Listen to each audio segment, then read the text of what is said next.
assistance reform will be a priority in the Kentucky House. It's a story you're seeing first here on WHAS 11. Thanks for staying with us at 5:30. I'm Kristen Goodwillie. And I'm Doug Proffitt. In a one-on-one interview with WHAS 11's political editor Chris Williams, House Speaker David Osborne revealed the topic of House Bill 1, the House's highest priority legislation.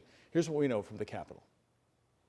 This information was being held so closely to the vest that House Minority Leader Joni Jenkins said she was first hearing about this from me, and she was encouraged by the topic and as curious as anyone to read the plan. This is not necessarily public assistance in its traditional form. Speaker Osborne said HB 1 will focus on taking down barriers that are often the reason those on public assistance do not re-enter the workforce.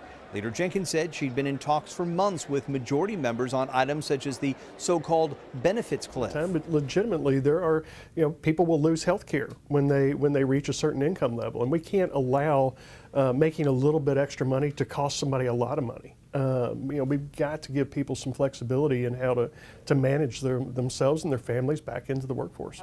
And we've talked a lot about the benefits cliff, which is where people who are on public assistance, if they go up just a little bit in salary or hours, may lose the SNAP benefits or health care benefits, and a way to kind of put people on a ramp to self-sufficiency instead of just dropping them right off. So work throughout the summer on what Leader Jenkins described as shared values gives her optimism that HB 1 will be something her caucus can work with the majority to craft. I asked Speaker Osborne whether this plan was designed to kick people off of welfare programs.